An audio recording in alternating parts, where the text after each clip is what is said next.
handling veteran issues for Congressman Moulton.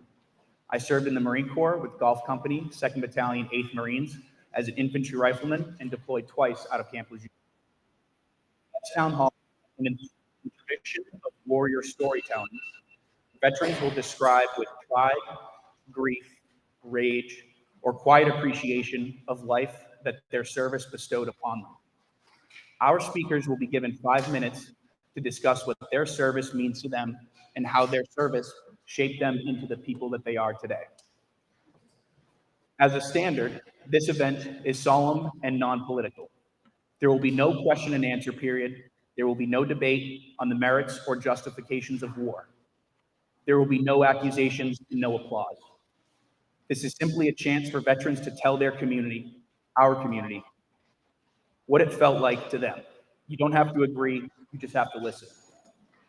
Our speakers will be given 5 minutes to discuss what their service means to them and how their service shaped them into the people that they are today.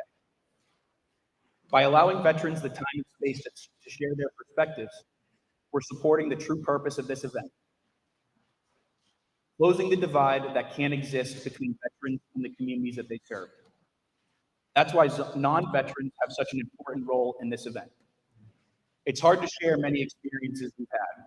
So when you actively listen without judgment or interruption, it is one of the most powerful and supportive things you can do as a community for returned warriors. There are other things you can do as well, of course, but it should start with listening. So that's why we're here. Throughout the event, you may hear something you agree or disagree with. You may have questions, or you may want to offer encouraging words with the intention to help.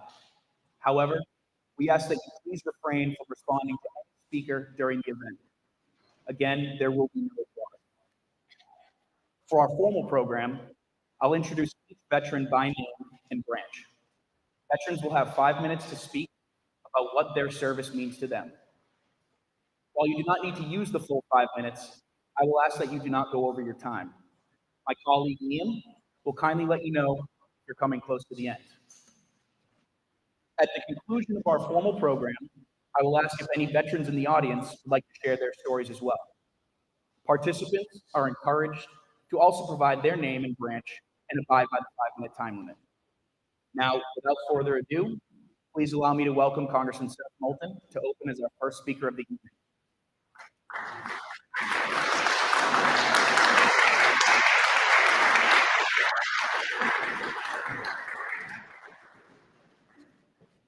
Cody, thank you very much.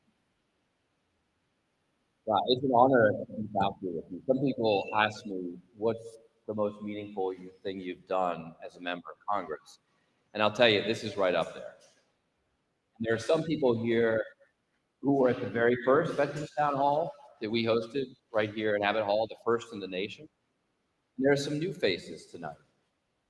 Thank you to all of you for making this something that's not just important to veterans, but important to our community, and hopefully sets a model that the rest of the nation can emulate.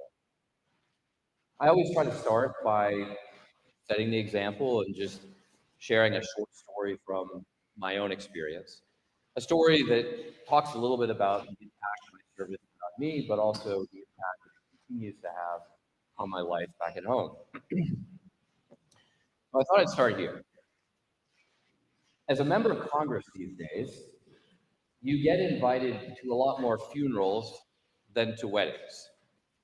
I've been invited to dozens of colleagues' funerals over the years, only one colleague's wedding. But when I was on my way to this wedding out in California, I got a call from a Marine in my platoon that was not too unfamiliar.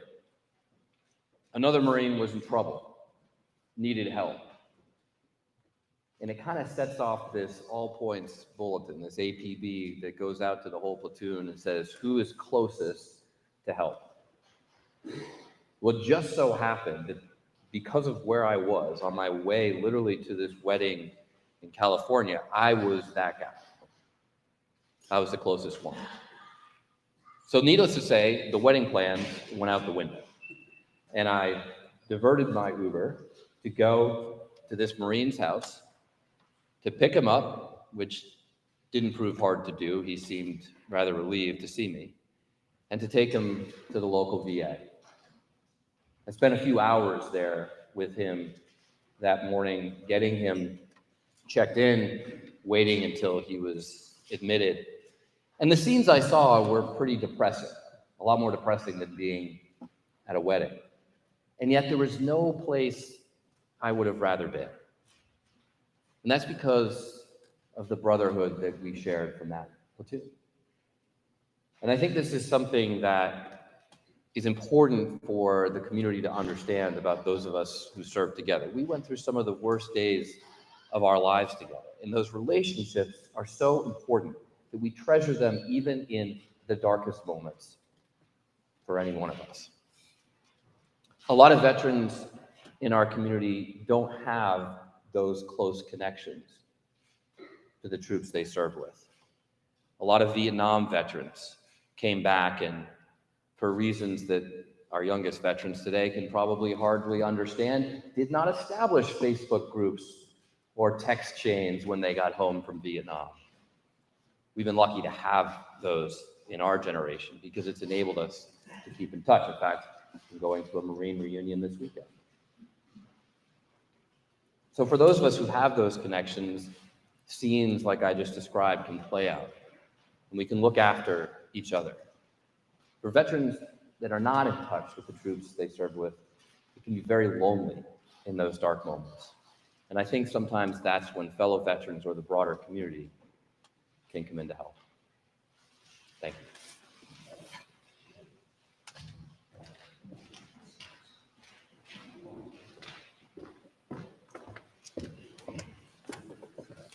Thank you, Congressman. For our first speaker, I'd like to introduce Truck DeCoste, Air Force veteran. Truck, please come up.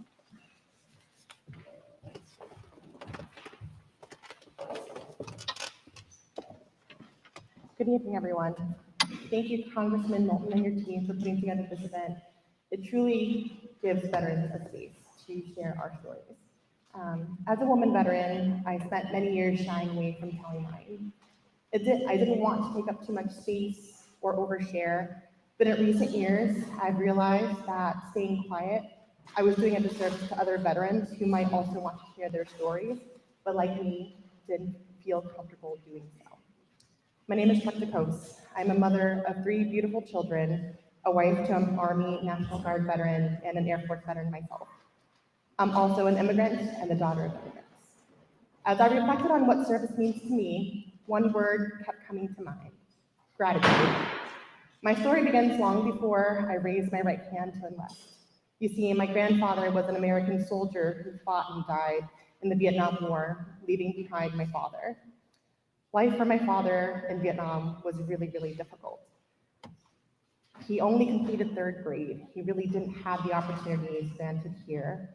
And eventually he met my mother and had me, and that's where really things took a turning point. In 1987, the Emerasian Homecoming Act was passed, a U.S. law allowing children born in Vietnam to American fathers and Vietnamese mothers, along with their families, to immigrate to the United States. It was meant to offer refuge and opportunity to those who had faced discrimination because of who they were. In early 1991, my parents and I left Vietnam with nothing but the clothes on our backs and a small bag of personal items. We arrived in America, right here in Massachusetts, without speaking the language, without knowing anyone. We struggled to get our footing, but my parents believed deeply in the American dream, that if we worked hard and made sacrifices, we could build a better life. Growing up, I knew little about my grandfather, just that he was an American who fought in the Vietnam War.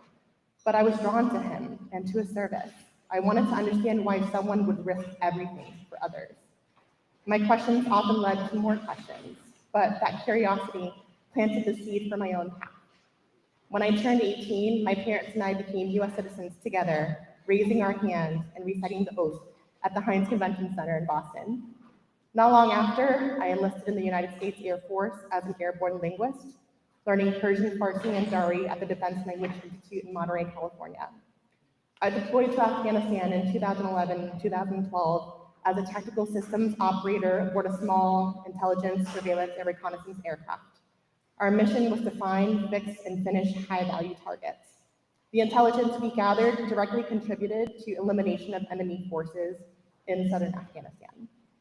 After completing my enlistment, I returned to Massachusetts to earn my bachelor's degree, but I missed the camaraderie, the mission, the sense of purpose, so I joined the Air National Guard right at Joint Base Cape Cod as an intelligence analyst. I later commissioned as an officer, serving another 5 years before deciding to focus more on my growing family. For the last several years, I've had the honor of serving veterans here at home.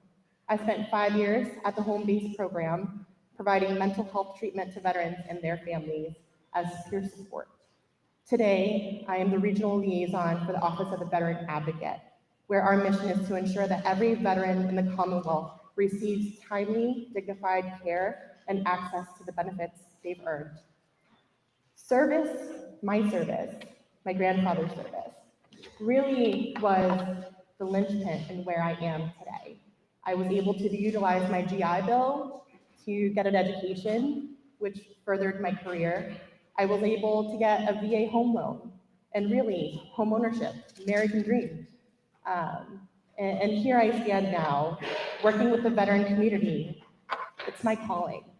Next to raising my children, it has been the greatest joy and privilege to serve those who have already served and those who have paid the ultimate sacrifice for our freedom. My service at its core is anchored in gratitude.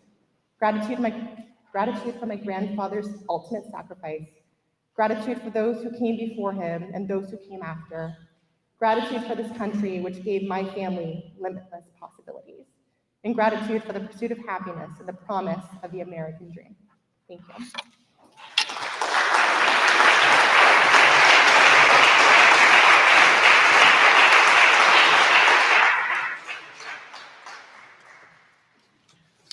Thank you, Truck. Our next speaker is Bill Carpenter, USMC. Come on, Bill.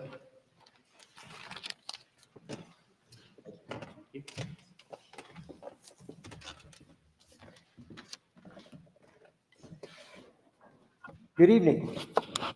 Can you hear me in the back? Is that right? Okay. I was a lieutenant in the Marine Corps, 1984 to 1987. I'll tell you more about that, but first, again, I want to thank the congressman and his staff for putting this event together. You may not know it, but these are not very common around the United States. Not yet. Hopefully that will improve. In the past, I have had moments where I was not sure the term veteran related to me. I was not in combat. And there are substantial differences between my family's service compared to my time on active duty. I'll explain that, but first you've got to know a little biological fact. My father and his father had children in the mid to late 40s. And this expands a timeline. So, in the case of my grandfather, he served in the Spanish-American War. Here's a picture I have of him from 1898. Afterwards, he made a career of the Army and served in World War I and beyond. My father was in the Army in Europe, World War II. So were all my uncles. In 1942, my mother felt she should do more for her country. So she joins the Red Cross. She's shipped overseas, and she ends up 30 miles behind the front lines in Europe, often driving a supply truck, deuce and a half, military vehicle. I have two cousins who served in Vietnam. Let's take a moment to remember what's going on in the late 70s and early 80s so we can join up with my time of service in the mid 80s. The Vietnam vets were not celebrated. The Iran hostage rescue failed in the desert. Truck bombs killed 307 in Beirut. When I was in college, interesting scene evolves. One day a week, the ROTC unit did its drill and formation. And wouldn't you know it, right there on the quad, there's a dorm. And every week, there was a student dedicated to opening his window, putting a speaker there, and making his opinion known, because he played Neil Young's "Four Dead in Ohio" as everyone's marching on the quad. How a veteran and civilians interact can vary depending on the latest sentiment going through our country. World War II was the good war. Vietnam was the bad war. Do people even remember Grenada, Panama? And then in the 90s, what happened? We had a veteran who blows up a building in Oklahoma City. Oh, but holy cow, 9/11, now everyone's pro-military. And then the pendulum swings again, because now everybody's wondering about these National Guard deployments. Getting more specific, certain opinions pop up in my own family. My wife knew very little about the armed forces when she met me, and her mother has a lifelong, deep-seated antipathy towards anything military. So it's a mixed bag in our country. For proper perspective, I find it helpful to review facts. And I'm going to go over a couple of those, especially for the non-military folks in our audience this evening. What's the birthing unit? How do we get veterans? Well, they come from active duty. Right now, our armed forces and reserves are 2.1 million, which is less than 1% of the US adult population. Women constitute 18% these days. After high school in our nation, only 1 person in 200 will enter the military. And did you know that Massachusetts ranks in the bottom 3 as a percentage of population for folks entering the military? Now, veteran stats. There are approximately 18 million vets. This means as you walk, drive, or visit anywhere in this good country, that about 1 out of every 15 Americans that you bump into is a veteran. The average age is 58, and 1 in 8 of those veterans is a woman.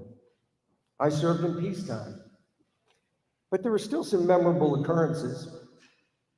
I earned my jump wings in Georgia. I got 300 on the PFT twice. I've rappelled out of helicopters.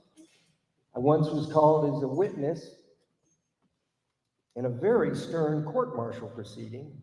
I had two-week duty assignment at a Marine Corps prison, and my single biggest assignment was 1 year overseas in Okinawa with a tank, an ABVEB battalion in Okinawa. I'm getting towards the end. I'll tell you about 2 moments that stood out. 1986, Philippines, Marcos didn't like the election results. Aquino had won, but he wasn't a big fan of that. Subic Bay, Clark Air Force Base were at the risk. So all of a sudden, my unit's given orders: pack up, get to the armory, get your weapons. Next morning, wake up, Navy transport ships right off the coastline. Now, we didn't leave. Marcos got smart, stepped down, but things got real for a few days there. One more little story, and I'll wrap it up. 1987, I'm at Camp Pendleton. I'm a young lieutenant. I get assigned as the safety officer. This little duty, the gunnies do a great job running the range, but I'm the safety officer. I'm walking back and forth. And that day, we have young corpsmen, brand new, and they've got to qualify and learn how to use the .45 caliber pistol. I'm standing behind them, and then the command comes out over the loudspeaker after they've been shooting. Fire all rounds down range and bench your weapon. It was quiet. I noticed the young man in front of me is lowering his weapon, but he's doing it really slowly. I don't know if he's nervous. His finger is still in the trigger. And he's rotating to talk to his buddy on his left. You ever had that voice in your head? So I grabbed his shoulders and I kept him square, pointed down range. And I asked him, I go, did you fire all your bullets? And he's like, yes, sir. I then pulled back the slide, a live round pops out of the chamber. His face went white, and he was pale, as you can imagine. Okay, time to wrap this up. First, let me answer the question floating in the minds of some of you. Actually, I do get along well with my mother-in-law. Really, though, as I conclude, I offer the non-military types in the room a baseline definition of a veteran. He or she is a person who at a young age extended their mind and efforts towards something greater than themselves. That person stepped forward, and they were first greeted by a sergeant with anger issues who yelled at them for 3 months. Then he or she took an oath for a job where it's illegal to quit. Bottom line, a vet is someone who was trained and ready, positioned somewhere in the world for whenever you called. Thank you.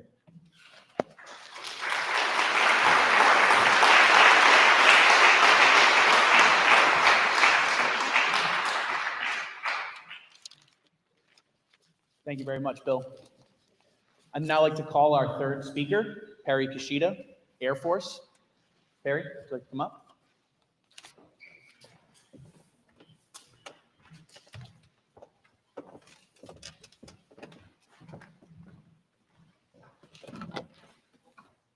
Good evening, everyone. Can you hear me? Yes. My name is Perry Kishida, and I am the Veteran Employment Representative from MassHire North Shore Career Center in Salem.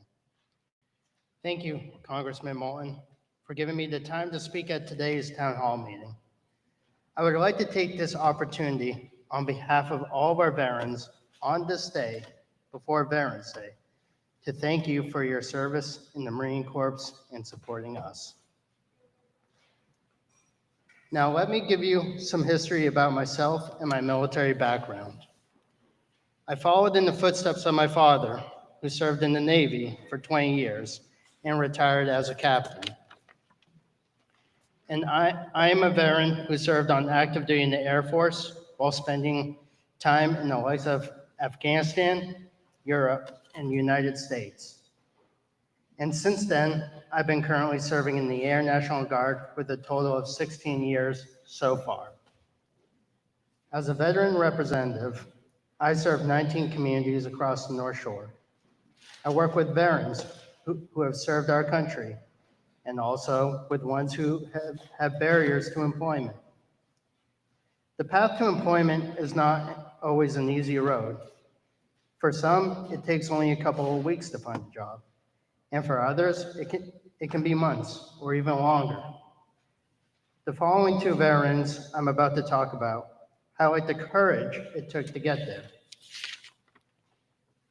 The first veteran I'd like to highlight is one that had recently gotten out of jail. During his time in prison, he became passionate about becoming an advocate for mental health and pursued various certification programs to align with his career goals. When I met him for the first time, he was one of the most humble people I've ever met. He aspired to go into training as a peer specialist. Now, while we did not get him into the program, I helped him jumpstart his career with getting him a job as a part-time behavioral technician. And to this day, he still strives to become a peer specialist. And more importantly, with his work, he finds it rewarding to help others overcome their obstacles. And then this next veteran I speak of had been laid off from his maintenance job and was looking for a career change. He was interested in both CNC machining and obtaining a CDL license. With the help of the MassHire team, we enrolled him into the CNC training program. And just as he was about to start the program, the MBTA offered him a job as a CDL driver. With no background as a CDL driver, they offered him a fully paid CDL certification. Now for them, this is a new chapter in their careers, something they will be able to build off of moving forward. And for that, I am proud of them. and also for all the veterans who keep pushing forward in their journeys. And as we all know, life is filled with many obstacles to overcome. There is not one who shares the same experience as someone else. And I'm a testament to that also. In the military, I work cargo logistics. For your Air Force guys in here, that's TMO. And I went to school for a communications degree at Salem State. And during that time, I actually volunteered on Congressman Moulton's campaign trail, for which I thank you for helping me along my career path as well. And now, here I am, working for the state as a job specialist, helping veterans with their path to employment. And as I was getting out of the military, people were telling me, thank you for your service, or we'll miss you. But there was one message that stood out to me more than any of those. A sergeant once told me that joining the military was the best decision I ever made, and getting out was the second best decision. And to this day, that message still resonates with me. But for today, we thank those who served and are currently serving. And may your careers go far and wide. And for any veteran that's looking for career opportunities, there's always something out there for you, and you're always welcome to reach out to me as well, too. Once again, thank you for this opportunity to speak at the Veterans Town Hall meeting. Congressman Moulton, and like the veterans I represent, I hope for continued success in your journey, too. Thank you.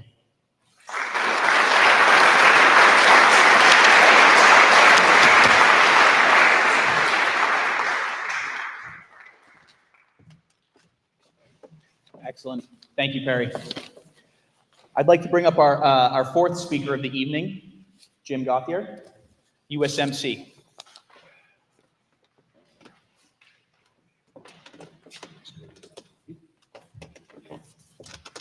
Good evening. Ever since I was knee-high to a grasshopper, I used to read comic books about combat. Sergeant Rock and the Harlem, the Sergeant Rock and the Fury,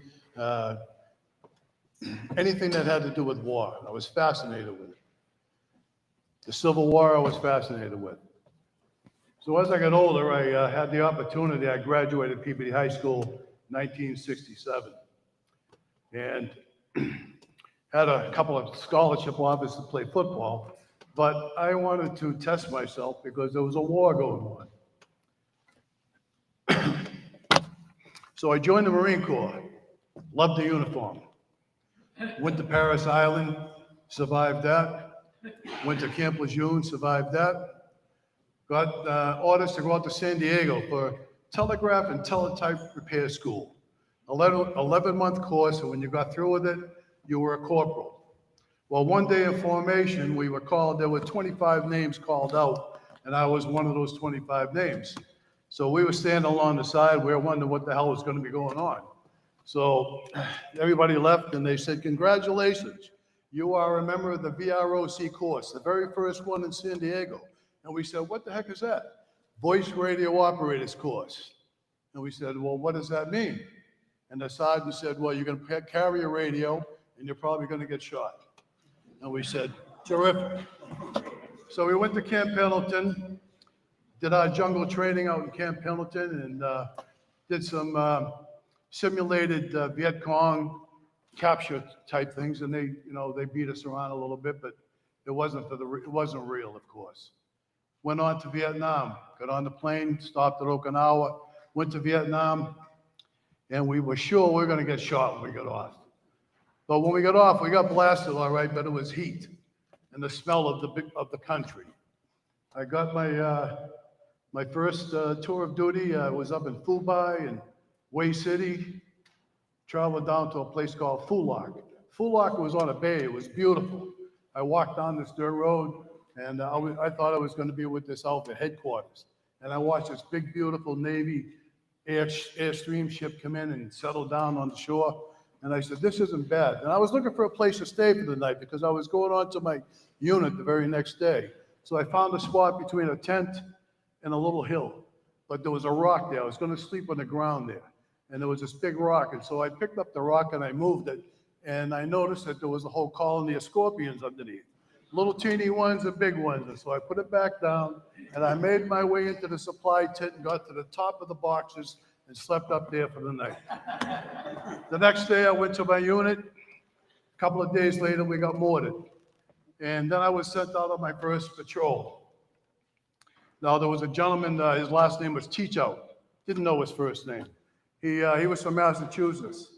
And I had my radio, my backpack, my canteens, my ammo, my 45. So I had, probably about 35, 40 pounds worth of gear. Well, he handed me a Thompson submachine gun. And he said, here, take this, you might need it. So we were going up this hill, we were looking for the spot where the mortars were coming from. And as we went up, we came upon this vines that were covering the path. And I got down on my hands and knees and was crawling through the vines, and I'm holding down my antenna on the radio when it sprung out of my hands. And it went up into the vines, and these big yellow and black spiders fell on me. There must have been a half a dozen of them. And I let out a little bit of a yelp, and one of the guys says, they call me Tiny. He said, Tiny, quiet. So the action that day turned out to be a group of rock apes. We were on patrol, and we heard this loud roar. We opened up with machine guns and stuff, and unfortunately, we killed a family of rock apes. Well, we made it back, and then we made it, our unit moved down to a place called Anwar. It was west of Da Nang. And there was an area called Arizona Territory. And it sounds like a place out of the Old West, and that's kind of like what it was. I hooked up with a friend of mine, my forward observer. I was a radio operator on a forward observer artillery team. So we called in artillery. Buddy Rick Morton, great guy. He lives in Detroit.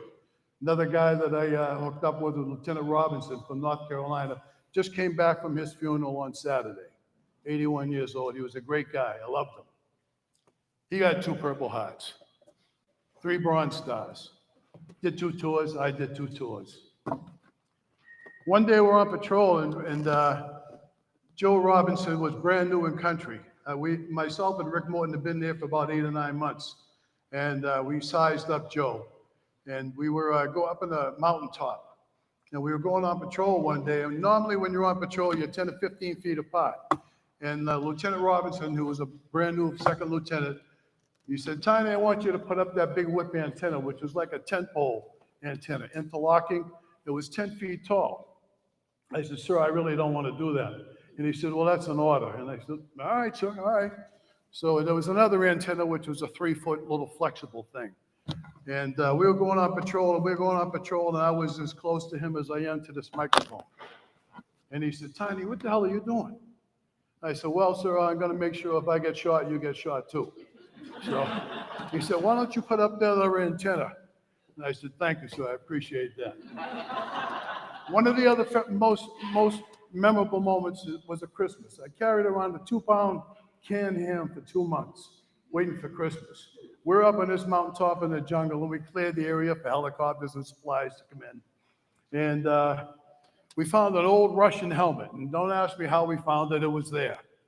Just as the rats and the flies were there. It was pristine when we first got there, and the rats and the flies just were there all of a sudden right next to us.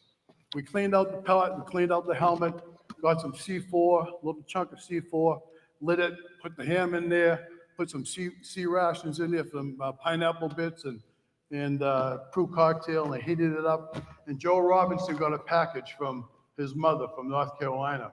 And in that package was 20 nips of Jack Daniels and 4 or 5 cans of smoked oysters. And he gave me one little nip of Jack Daniels. That was the first time I had it, and I've been having it ever since. As a matter of fact, we toasted on my buddy Joe, who passed away just the other day, with a shot of Jack Daniels. Finished my tour. I finished my tour, second tour. And I got on that plane coming back, and I put my head back on the rest on the seat, and I said to myself, Jim, you just went through 2 years of the worst hell you're ever going to go through. So just try and relax and stay calm the rest of your life. And that's what I've tried to do. I finished up my duty here in the United States. I was down at 2nd Anglican Battalion down in North Carolina at Camp Lejeune. And I had the opportunity to come work up in New Hampshire at the prison. Somebody mentioned working at the prison. This was the equivalent to Leavenworth, Marine Corps and Navy. I was a sergeant up there. That was another Vietnam battle, so to speak. I did run into one or two individuals that I knew from the Corps, and you had to be fair, firm, and formal in that particular situation. When I got out, I worked on a shoe factory, took a job as a security guard, and that lasted for about 3 hours. I know I'm forgetting something here. Working in a prison was a different kind of situation. Got on the police department in Salem back in 1974. I'm still working there part-time as a fingerprint expert, 16 hours a week. George Karikas, met him, I don't know how much time I have left, met him at boot camp. He was from Georgetown.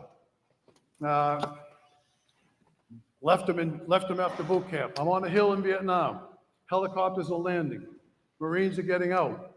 George Karikas is getting out of this helicopter. I just dug the most beautiful foxhole that I could ever dig for myself. He got out of the helicopter. I saw him and I went, Karikas. And he came up to me and he said, Tiny, how you doing? He says, you're the only guy that ever remembered my name. Everybody else just calls me Greek. I said, hey, I'm from Peabody, man, and we got Panopolopoulos there. I said, Karikas is like Smith to me from Peabody. Well, I got called on a mission with Recon for about 2 months. And when I got back, I found out that Karikas got killed. It was one of the worst days of my life. He took a mortar round in his chest, and when you go down, if you go down to the wall and look up his name, it says that he didn't get killed in Vietnam, he perished in Vietnam. I'll be visiting him tomorrow. I'm done. Thank you.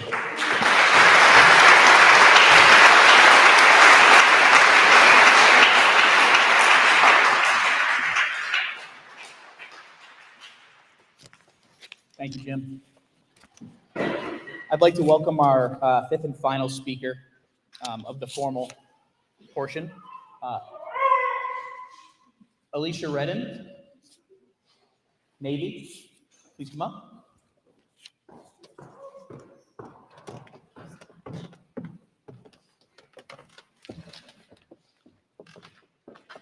It's a lot scarier up here than it is watching from over here, I'll tell you that. Good evening, everyone. My name is Dr. Alicia Redden.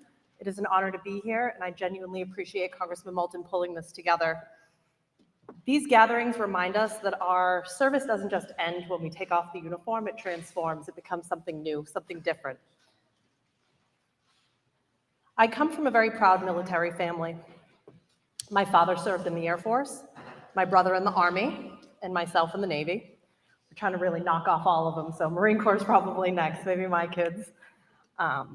I served with Naval Mobile Construction Battalion 74 out of Gulfport, Mississippi, in Alpha Company. I was a heavy equipment operator.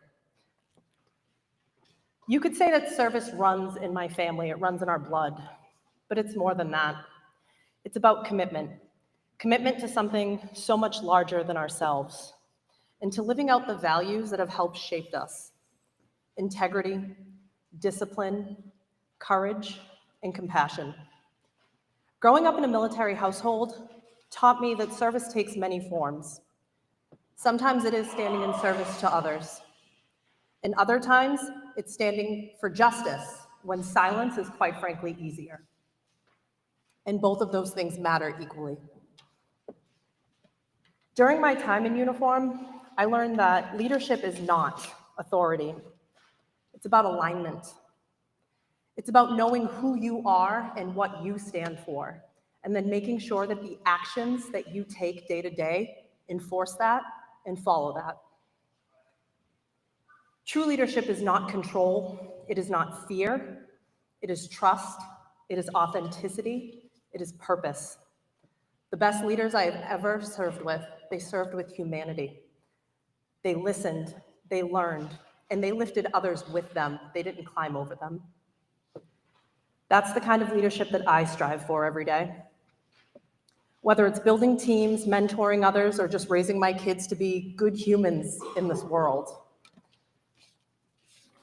Which brings me to parenthood, huh?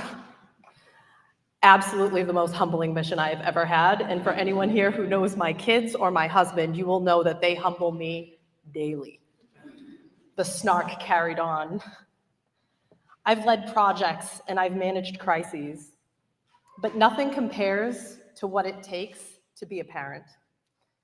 Whether it's explaining to my toddler that no matter how afraid she is not going to be sucked down the drain in the bathtub, watching my son navigate middle school life, or seeing my oldest child apply to colleges and move towards her big dreams.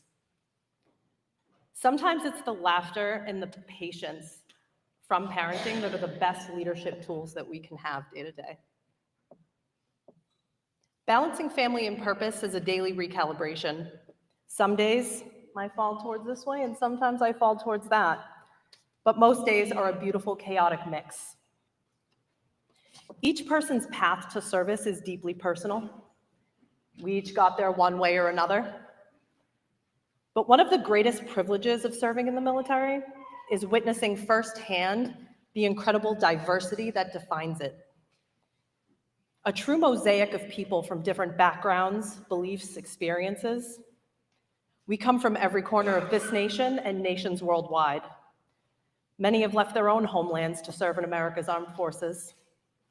Can you imagine loving a country so much that even though you weren't born there, you feel a call to serve her? That kind of devotion is extraordinary, and it embodies the best of who we are as a nation. And in a time when it feels like the world is absolutely intent on dividing us, I remind everyone to stand hard together. Strategy 101 is very simple: divide and conquer. I don't take that approach, and I don't think you should either. Our strength as a nation, our strength as a military, our strength as a community has never, ever come from being the same.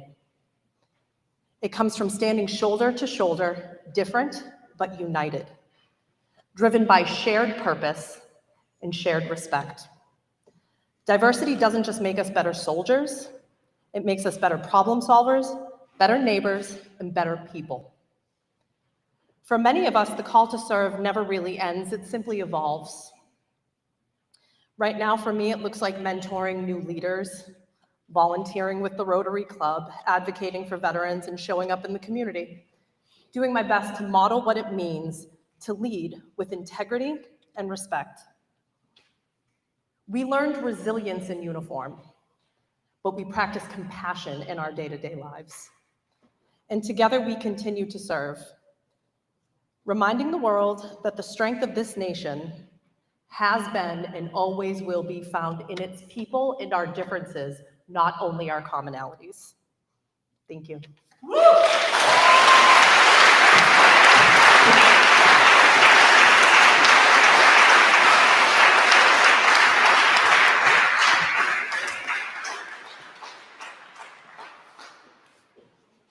Thank you, Alicia. And thank you to all of our honored speakers. And thank you all for your attentiveness and respect during this event. I would now like to open the floor up for any of you in the audience who would like to share a story.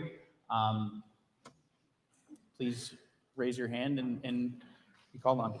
Sir, would you like to come up?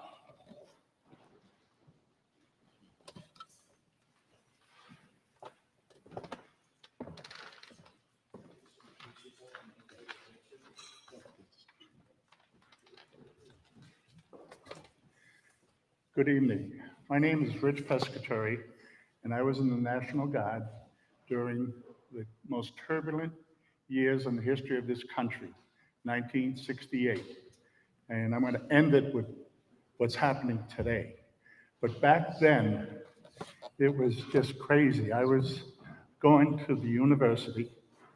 I went there because it was closer than Tufts. And I got a degree, and then I got a master's from the Winter Hill University. I majored in hard knocks and street sense.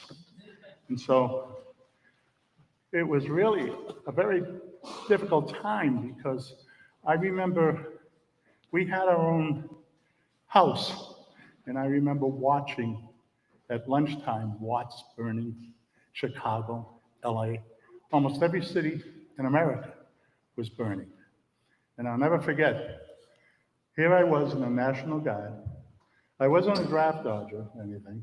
It was just basically my father got a real bad accident and I had to stay home. So what I did was I was working full-time and going to the Harvard night school full-time.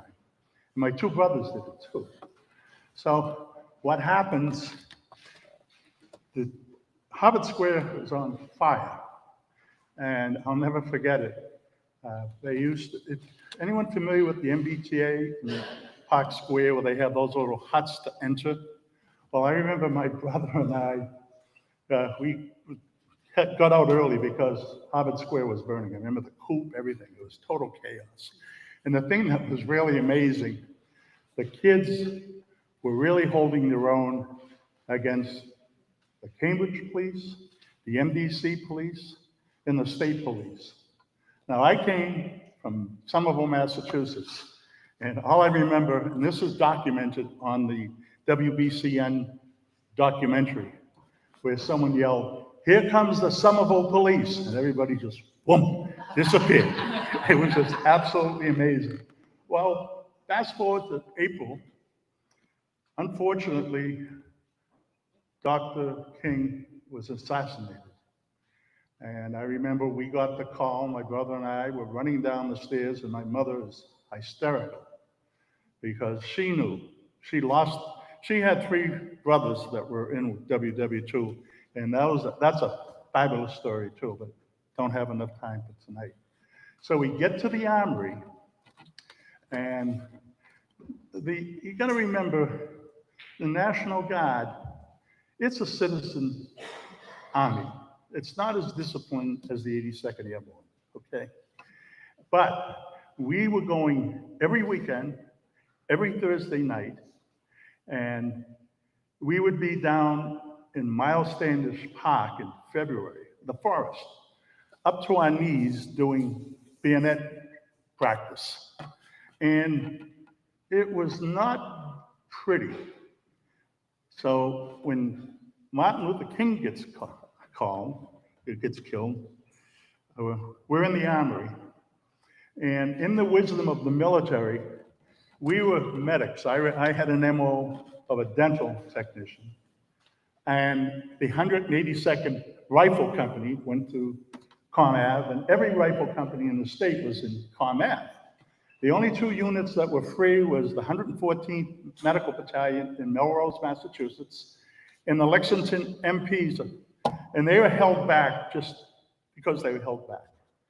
Well, what they didn't realize, and I'm not criticizing the military, but no one really did their homework to realize that they were surrounded by 250,000 college students. And I got the pictures where they swamped and totally blocked ComAv. You couldn't get out. So we get the call. They said, "You're going in." I said, "Going in? I'm a medic." I said, "Nope." They said, "Get your rifles." So we go in, they open the vault. Coming out of the vault, the sergeant gives me 2 clips of live ammunition. And I had a knee-jerk reaction. I said, "What the?" He said, "My MO is to help people, not kill people." He says, "Pescatore, to the orderly room." Now, I suspect that he was a little under the wrapper, because as I'm walking, he says, "You dirty commie, weatherman, college guy, I'm gonna see that you're a court-martial." So I get into the orderly room, and the captain, who was he was a good guy, he comes in, he says, "What's going on?" He says, "I want you to court-martial Pescatore." And the captain says, Sergeant, stand down. And this guy is he's getting in his face. He says, no. He says, you court-martial him. He said it 3 times. And the next thing you know, 3 of the sergeants came in. They grabbed him and they brought him out the backyard, threw him in an ambulance, and they locked the ambulance. And then I remember, and this is on, I think it's Prime, the story of James Brown, the night that King got shot. And I'll never forget, it was crazy. People didn't realize that there was riots and everything going on in Roxbury, but that was okay because it wasn't in the white area. But whoa, when you got into the Boston Garden, you're right next to Charles River Park. We can't have that. And you're also next to the North End with Joey Bag of Donuts and Freddie the Fish. They're not going to tolerate anything. So King comes on and he makes a big blunder. And he says, well, I want to thank Jimmy Brown for all his great work. You don't do that. He was respected. He was Mr. James Brown. And what happened was in the back room, and it's all documented, Brown was upset because he was going to lose $60,000. So Mayor White says, we'll give you the $60,000. He never did. And this is why, and the thing that was remarkable, James Brown sucked it up and performed and stopped a riot. There was the first city in America that was not burning. And that's why he deserves to be called Mr. James Brown. Fast forward to today, I know, fast forward to today, we got a very serious problem. You know, we just went through the shutdown. And they're paying the military. Does anyone know why the military got paid? Think about it. Almost 40 million of our citizens are below the poverty level. And a good percentage of that citizens, they're in the armed forces. Now, I did my research, and one of the major reasons for riots is when a man cannot feed his family. If you look back at Machiavelli, he says, you don't touch the family, you make sure they survive. And when a guy cannot feed his family or his child, what are you going to do? I think what happened, this is only my opinion, I could be wrong. I think the wiser military guys went to that guy in the White House and said, we're not going to be able to control this. It's going to get out of hand. So what they did is they found the straw, and the whole idea was to come up with this story that this anonymous man put up this money to pay the military. That wasn't the case. They didn't want the cities to burn again. It was simple as that. And all I can say is, you got this fellow here, who I really admire, the next senator. I encourage everybody to get out there, get behind this guy, because this could get out of control. Thank you. This could get out of control. And okay. All right. Thank you. Thank you, Jim. Appreciate it. Would anyone else like to come up and share their thoughts or story? Sir? And I'd just like to remind everyone, please, just so everyone gets a chance to share their thoughts, if we can try to keep it to 5 minutes. My colleague here in the front row is keeping time, so if you think you're talking a bit, just take a look at him and he'll let you know when to get off. Thank you. Thank you.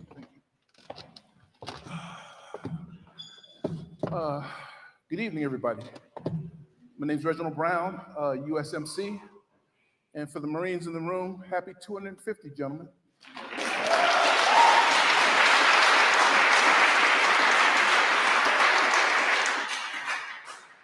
I didn't want to speak originally, but being in this grand building and listening to the stories reminded me of something.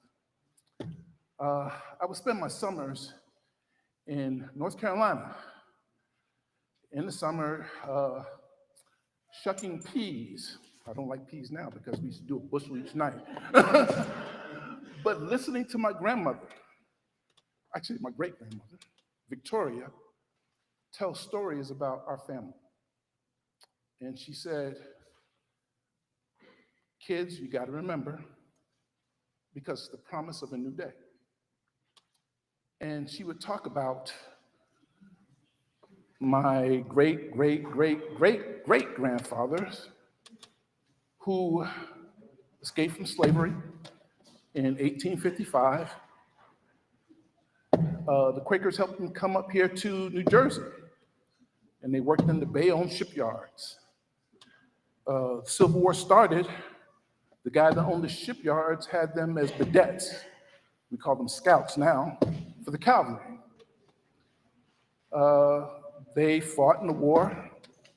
Their sons went west and joined the 9th and 10th Cavalry, and they fought in the west. One was in K Company, 9th Cavalry. He helped capture Nana, who was the medicine man for Geronimo. Their sons were also in the 10th Cavalry. One helped fight next to Teddy Roosevelt during the charge of San Juan Hill. And we kind of get that history kind of odd, but I'm not going to correct it now. But his younger brother fought in the Philippine insurrection. His next younger brother helped build the Panama Canal, and he was a medic. Back then, they would call them immune battalions because the diseases were tsetse flies and yellow fever, and they thought because we were originally from Africa, we were immune from that. Boy, were they wrong. But anyway, I believe the story goes that their sons were stationed down in Texas and fought with a lieutenant who eventually became a general during the Mexican expedition. They were at the Battle of Guerrero with a young lieutenant by the name of Patton. I've had several great uncles who fought during World War II. One was in the 761st Tank Battalion, the only black tank battalion to see combat. My favorite relative was my great uncle, Roscoe Brown. He was a Tuskegee Airman. I was an aviator in the Marine Corps because of the stories he told me about flying in Italy during World War II, Vesuvius going off, and falling asleep while flying to Austria or Europe, or escorting bombers to the oil fields in Romania. I just felt like I needed to tell that tonight. My wife keeps telling me, oh, Reggie, write a book. I'm too lazy and I work too hard. But those stories, not just mine and my family's, but other families, shouldn't be forgotten. And I think we ought to remember. Why? Promise of a new day. Thank you.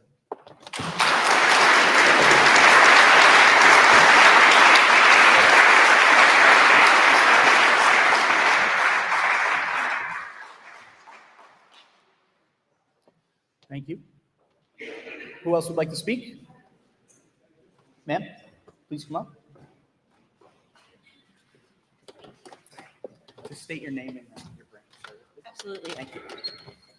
I wasn't expecting to stand up and speak. My name is Ellen Lutz, and I am a U.S. Air Force veteran. I'm also very proud of the service that my family has served since the Revolutionary War, and I grew up with those stories.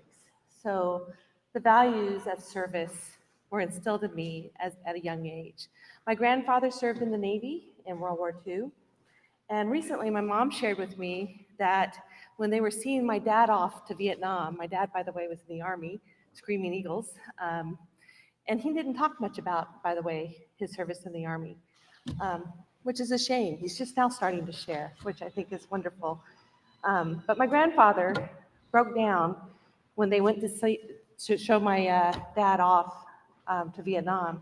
He broke down in tears, and my mom said she never saw him cry until that time. And the reason he told her that he was upset was he fought in World War II so that we wouldn't have to have another war. And it's unfortunate that we continue to have wars and have fights. I'm proud of my service. I'm the oldest of 4 kids, 3 girls and 1 boy. All 3 of us girls have served. I have a sister who's retired Army. I have another sister who's also Air Force like me. I had the privilege of serving in Desert Shield and Desert Storm. And in the kickoff of Bosnia, I was the deployed support group commander for 2 wings in Fairfield, England. And I got to share with you that I never appreciated as much the privilege and the, the luxuries that we have as American citizens. We are very privileged to be a citizen of the United States of America. And until you serve overseas, you don't appreciate that.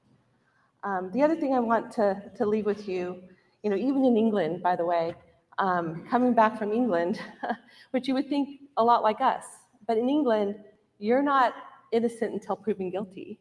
You're guilty until you prove yourself innocent. I can't tell you how many times we had to go and really work to get our troops out of trouble because they were innocent bystanders in a situation. So even the luxuries we have and the privileges we have in the United States of America, that's why we serve, that's why we fight, and that's the honor and privilege we have. One last thought. Many of us and many of you that are veterans have scars and disabilities that you don't see, right?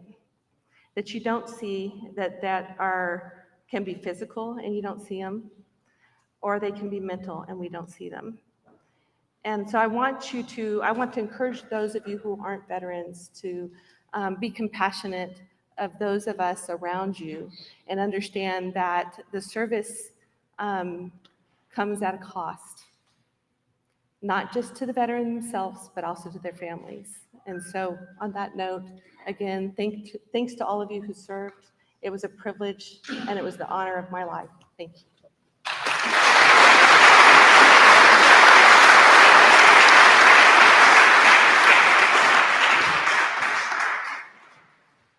Thank you for speaking.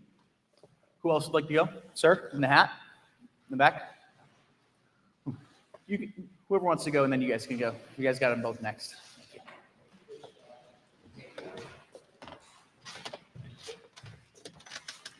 Yeah, introduce yourself and now approach. You're going to keep an eye on this gentleman. He's going to keep time for you. Okay. Good evening, everybody. My name is Ruben G. Lewis. Thank you to our Congressman Seth Milton for inviting me tonight. I am an educator, and I'm also a gospel rapper, and I'm an author.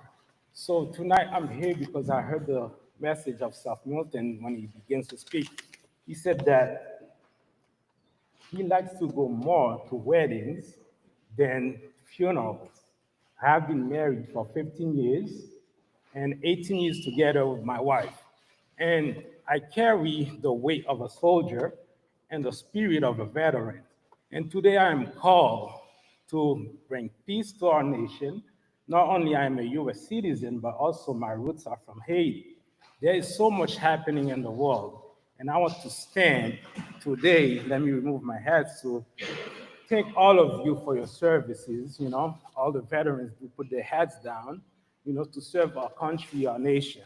And today I am called as an ambassador of the kingdom. I first serve God, and my family is my number one priority. So that's when I know that was my first calling as a veteran. So I honor my family. So tonight, my son and my daughter are not here, and my wife, but I put them first. I made the sacrifice for everybody. I put myself on the line. Like I heard one of our veterans speak tonight, he said, you are called and you are positioned wherever they put you. So I am called by heaven. So tonight I would like to give you a copy of my book. So part of my calling is sowing a seed in the life of the children, so we start from the ground up. So I'm sowing a seed tonight, and this is my son's book that just came out, I made for him. Part of me helping this culture is sowing good seed and spread positivity. And it starts in the family, and we mobilize this movement to share peace. Like I tell my son, sharing is caring. So tonight, this is a gift for you, Mr. Milton, our congressman. So I will give this to you. And this is my way of giving back to my community. I have been a resident of Massachusetts for over 20 years. I have 1 minute left. Let me wrap it up. I want to thank everybody who's here tonight for your time. As a veteran, we serve together. And I'm asking, let's unite forces to spread positivity, not negativity, but together. And Haiti, like our motto said, unity is strength. And if we are divided, we are falling. But together, we can make the impact society needs, our children need. I inherit this from my father, who's no longer here, but I want to mobilize this movement. I want to go back to Haiti and help the country. But as a U.S. citizen, I took an oath to protect this nation. And part of me protecting this nation is standing for peace. And this is a copy of my will that I signed to go, anytime I'm ready. I am called to serve, and this is my will. Everything I have will go back to rebuild the nation of Haiti, and together we can make this happen. I am Rubenji Thierry. Thanks for your time. Thank you, Mr. Milton, and this is a gift for you. God bless you. Thank you, sir. Thank you. Thank you. Thank you.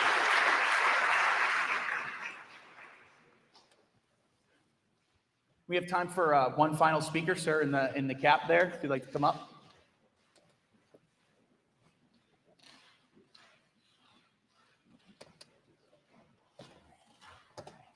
State your name here. Good evening. My name is Peter Squaya. I'm a disabled combat veteran. I serve with the 75th Ranger Regiment, which is within the Army. There's an old saying in the military, a quote, "Be bold, be brief, be gone." And I'm going to try and be that as quick as possible for everyone here. Hopefully it'll definitely be less than 5 minutes. So quickly, 2 points. When I got out, I had been all over the world. I jumped on every continent except Antarctica. I had fast roped out of helicopters all over the world. I'd helped save people. I'd been in some serious combat. You may all know it if you've ever seen the movie Black Hawk Down. I was in the real battle in Somalia. Where I'm going with this is, and I put it out to everyone in the crowd, I assume most of everyone here is a veteran or knows a veteran, has a family member or friend who is a veteran. So I ask you, I think the biggest thing we've seen is isolation of once you get out. I was a badass, I'd like to think, and I turned into a fat ass, excuse my language, but that's, and you felt that way when you got out. I had all these top secret clearances, I did all sorts of cool stuff, and then I came back to Reading, Massachusetts, and what am I gonna do, right? Luckily, I found a woman who's my wife for the last 30 years, who really helped me out. But I will tell you, even though I had a college degree, I went back in and did private security in different parts of the Middle East and South America. It's a horrible way to make a living, frankly. It's a high disability rate. It's a high divorce rate. So again, luckily, that isolation, I got very, very lucky and very blessed that somebody was able to take me under their wing in the corporate world. And I was in the business world for the last 25 plus years. But there are many of my peers, many of my friends who weren't able to make that transition. So I say to you tonight, if you have a friend, if you have a family member who is isolated, isolation leads to depression, depression leads to suicide, and many other factors, alcoholism, all sorts of things like that. So if you know someone, ask them to reach out. We have social media now. I'm in a group that's a special operations, Northeast Special Operations Ranger page. We just get together and you goof around on each other. And by the way, Marines, happy 250th anniversary to all you folks. In fact, I'm told by most of my colleague Marines that Ranger School, which is kind of basic training to you guys in the Marines, so I don't believe it, but anyways. The other point I wanted to make is I retired from the corporate world last year and I was trying to figure out what I wanted to do. And I like veterans. I'm a veteran. I ended up working for a company or an organization called ClearPath. We are a nonprofit out of Fort Devens that helps veterans, homeless veterans, all different types of services, veterans that need financial assistance, who need food. We have food pantries. So we have multiple different services. Please, I have cards on me. If you know anyone who needs help, please reach out to us. We're online. You hear us sometimes on the Patriots games. That's where we advertise. We have offices up in Methuen, again, Fort Devens, or Devens, I should say now, and Manchester, New Hampshire. And Congressman Moulton, thanks for coming by. He ran the race with us last weekend, and hopefully we can do a rucksack march next time. But thank you very much. I appreciate your time.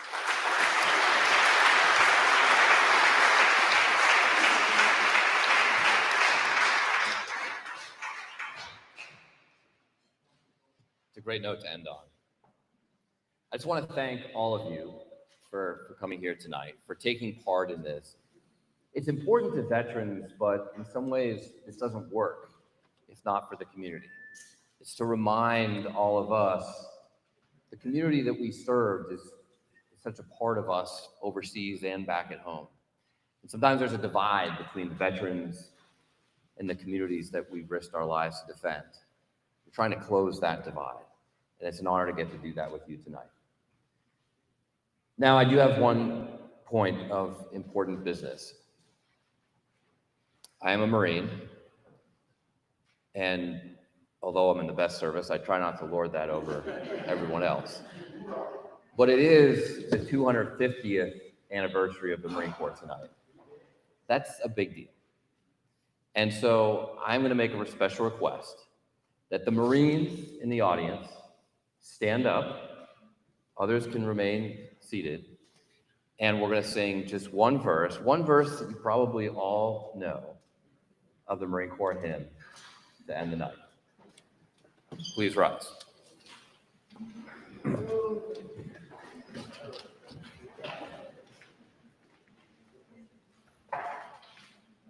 Ready? From the halls of Montezuma to the shores of Tripoli, we fight our country's battles on land, on land and sea. First to fight for right and freedom, and to keep our honor clean. We are proud to bear the title of United States Marines. Hoorah!